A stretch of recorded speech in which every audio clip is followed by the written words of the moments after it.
I rise again today to continue the fight for our effort to extend the production tax credit for wind. I'm going to continue to return to the floor every morning until we get the PTC extended. It has a positive economic effect on each and every one of our states, and we ought to immediately extend it. If we don't, there are tremendous risks because there will be uncertainty. There will be 37,000 jobs at risk, per the estimate of the American Wind Energy Association, in 2013 if we let this important, crucial tax credit expire.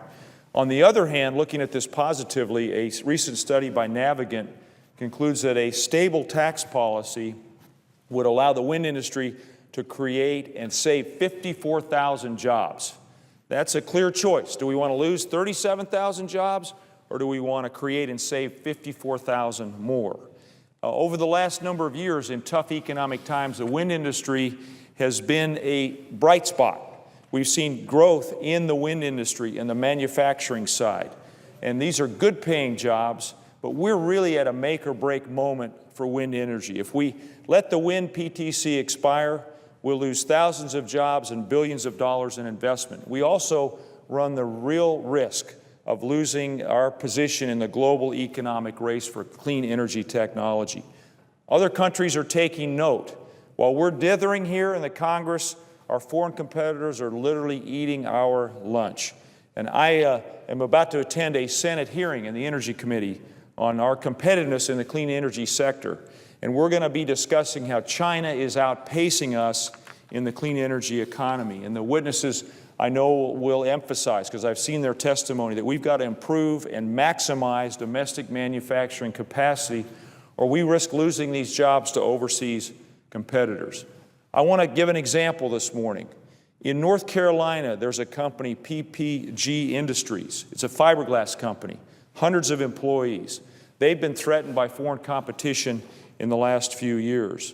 Fiberglass is a primary component of wind turbine blades, and the company has found new buyers in the wind industry. And I want to quote the manager, Cheryl Richards, of this factory. She's urged us to act, and she said, quote, "That's investment in the U.S. That's investment in jobs, in technology, in the future, in clean energy.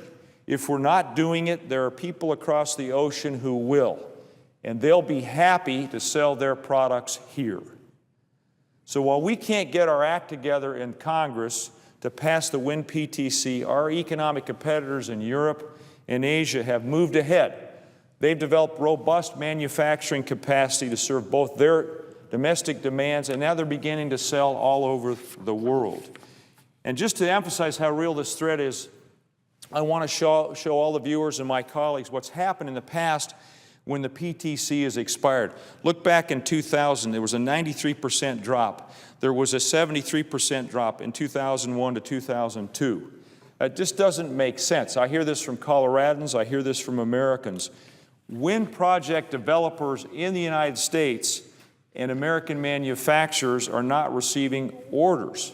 And we could see another boom and bust cycle where you get a 73% or 93% drop in installations. Our economy doesn't need that, especially right now. So there's time for leadership here.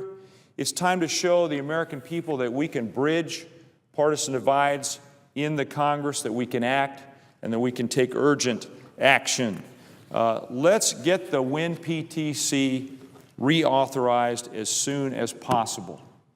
It's within our power to stop sending jobs overseas, to prevent falling behind major economies like China, Germany, India, and to stop harming domestic industries and manufacturing. So again, look at this chart. This tells the story. We have to stand up and do the right thing. Let's start by passing the wind PTC extension now. We could do it today. I'm going to continue coming back to the floor of the Senate, Mr. President, until we get the wind PTC extended.